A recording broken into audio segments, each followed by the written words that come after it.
Assalamualaikum warahmatullahi wabarakatuh. Perkenalkan, kami dari kelas 9E. Nama saya Bunga Rizky Lestari dan teman saya Runingsih.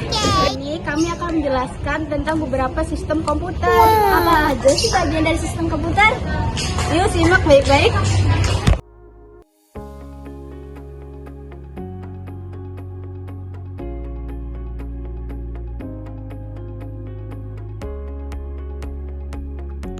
Beberapa hal yang dapat dijadikan sebagai praktik dalam memanfaatkan komputer yaitu 1. Pentingnya menjaga kebersihan komputer. 2.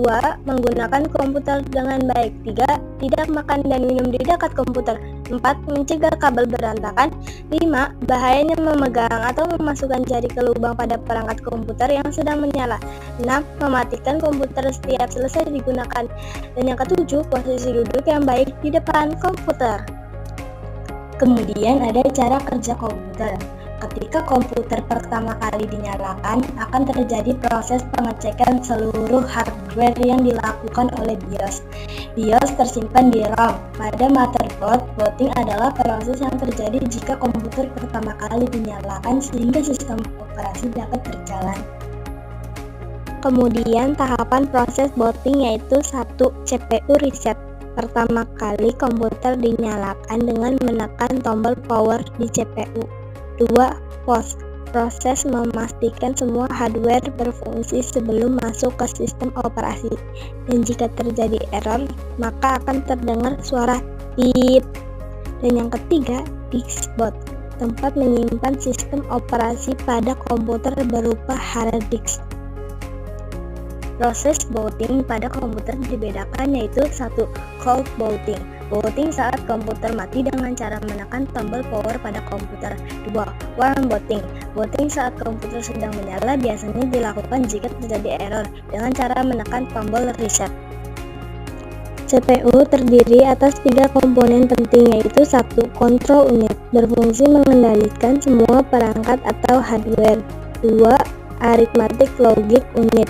Berfungsi mengolah data logika dan aritmatika, merubah sinyal input menjadi tampilan output. 3. Register. Tempat penyimpanan berkapasitas kecil dengan kecepatan sangat tinggi dan berfungsi menyimpan data sementara yang sedang diproses oleh CPU. Ada beberapa simbol logika, dasar pembentuk sistem elektronik digital yang berfungsi merubah sinyal input menjadi sinyal output sesuai aturan logika biner 0 dan 1. Gerbang logika bekerja pada bilangan 0 dan 1. Ada 7 simbol logika. Yang pertama, OR. OR bernilai 0 jika semua inputnya 0. Yang kedua, NOR. NOR adalah gabungan dari NOT OR bernilai 1 jika semua inputnya 0 seperti tabel kebenaran berikut. Yang ketiga, N bernilai 1 jika semua inputnya 1 seperti tabel kebenaran berikut. Yang keempat, NAND adalah gabungan dari NOT. N bernilai 0 jika semua inputnya 1 seperti tabel kebenaran berikut. Yang kelima, SOR bernilai 1 jika semua inputnya berbeda seperti tabel kebenaran berikut. Yang keenam, XNOR bernilai 1 jika semua inputnya sama seperti tabel kebenaran berikut. Dan yang terakhir, NOT bernilai kebalikan. Misal 0 sama dengan 1, 1 sama dengan 0 seperti tabel kebenaran berikut. Sekian materi dari kami, kurang lebihnya mohon maaf. Jangan lupa like, comment, and subscribe. Sampai jumpa di video berikutnya. Bye-bye.